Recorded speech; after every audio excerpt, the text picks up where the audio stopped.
Birazdan hipnoz konusunda belki de daha önce hiç görmediğiniz şeylere şahit olacaksınız. Fakat önce başlangıca gidelim. Orta Çağ'dan sonra dünya farklı bir yer olmaya, insanlık birçok yönden gelişmeye başlamıştı. 18. yüzyıldan sonra özellikle bilimsel gelişmeler adeta sihir gibiydi. Fakat tıp dünyası sanki geçmişe sıkışıp kalmıştı.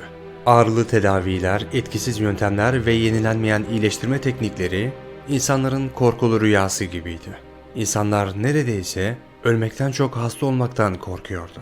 Fakat bir şey umut vaat ediyordu.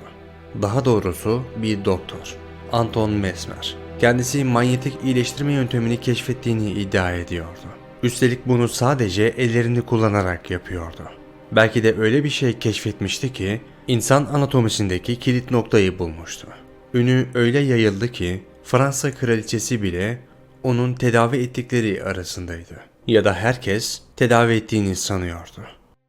Franz Anton Mesmer, Viyana Üniversitesi Tıp bölümünden mezun olmuştu.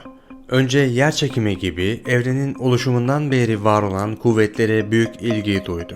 Bu konuda gözlemler yaptı. Manyetizm onu çok etkilemişti.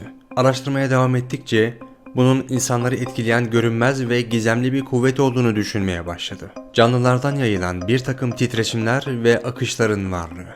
Bu konuda elde ettiği bilgiler sayesinde bilimsel makaleler yayınladı.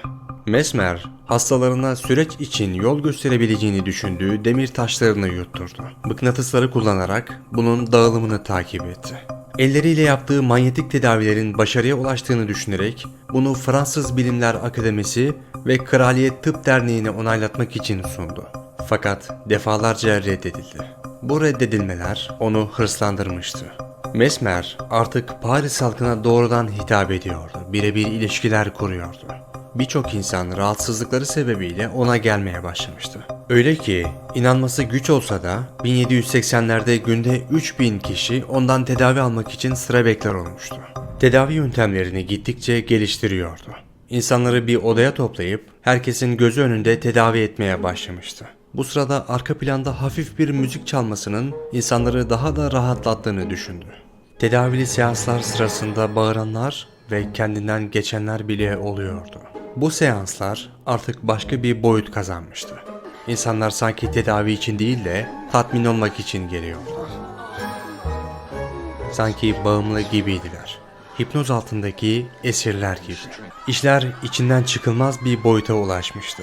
Mesmer'in grup seansları Paris'te o dönem oldukça popüler olmuştu. Öyle ki onu daha sonra Harry Potter'dan da tanıyacağınız Alan Rickman canlandıracaktı.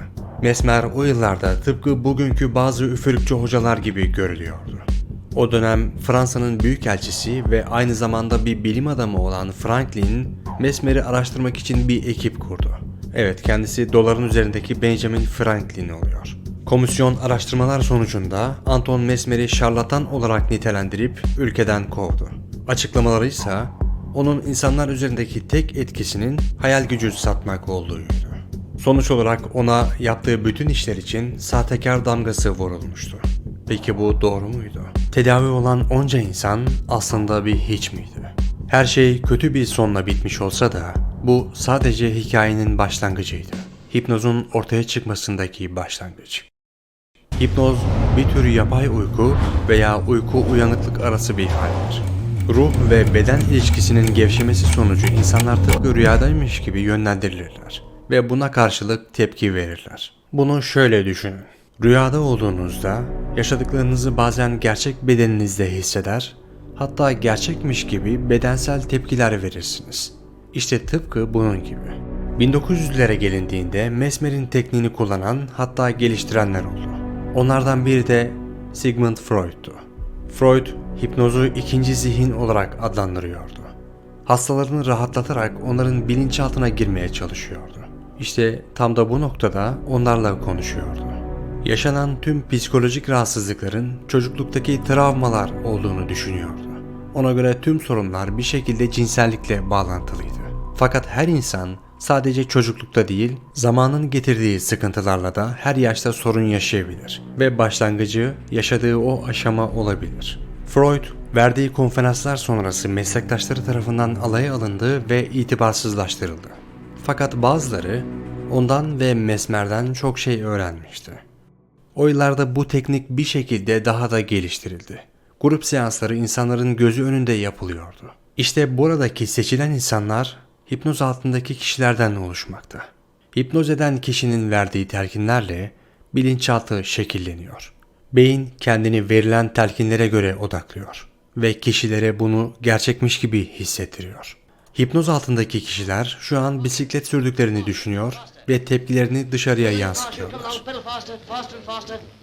Bir diğer kişi içinse süper güçlü olduğu, dayanıklı olduğu benimsetiliyor ve sonucunda bunu kanıtlamak için üzerinde test yapılıyor.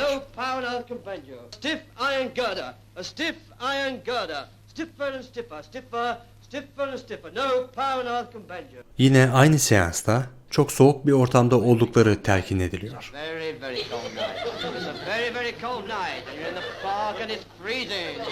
Soğuğun derecesi bilinçaltında arttırıldıkça insanların daha çok üşüdüğü görülüyor. Tabi yapılan bu seanslar ne derece doğru? Kendi ayarladıkları insanlar mı var? Bunu kanıtlayamayız. Fakat bunu kanıtlamak isteyen biri var. Askerlerin olduğu bir grup insan içerisinden seçilen biri hipnoz ediliyor.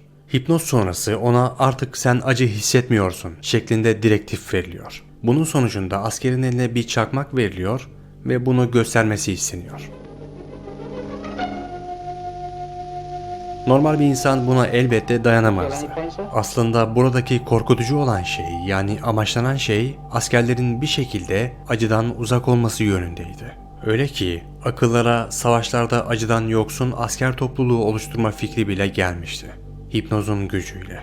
O dönem ve sonrasında bunu kullandılar mı, gerçekten işe yaradı mı bilinmez. Fakat bunun korkutucu bir senaryo olduğu açık. Günümüzde hipnozun olağanüstü gücünü kanıtlamaya çalışan insanlardan biri de Jan Becker. Becker, sanki bir şekilde o an insanların hafızalarıyla oynuyordu ya da hafızalarını karıştırıyordu. Bettina, adını söyler misin?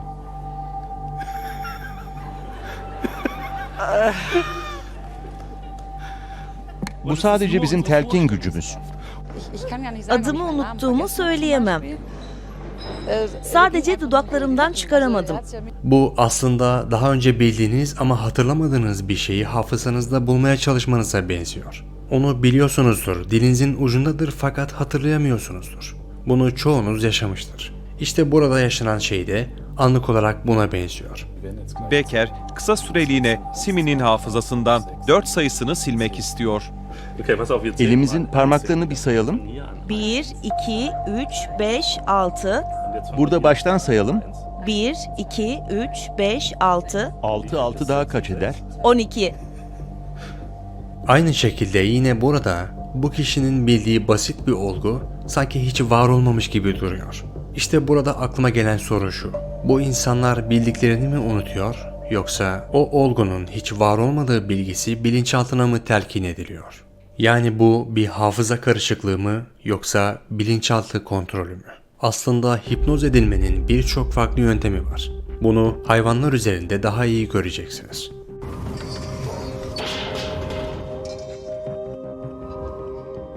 Bir tavuğun, yılanın, güvercinin, hatta farenin ve kurbanın aynı yerde bulunduğu bir ortam. Normal bir zamanda bu hayvanları aynı yerde tutmanız imkansız olurdu. Ama bir şekilde hipnoz altındalar ve etkisizler. Uyanmaları için küçük bir hareket yeterli oluyor. 1900'lerde bir tavuğun düz bir çizgiye odaklanması birilerince fark edildi. Bu onları bir zaman için etkisiz kılıyordu. Fark edildi ki her canlı bir şekilde enerjiden yoksun bırakılabiliyordu. Timsahlar bile.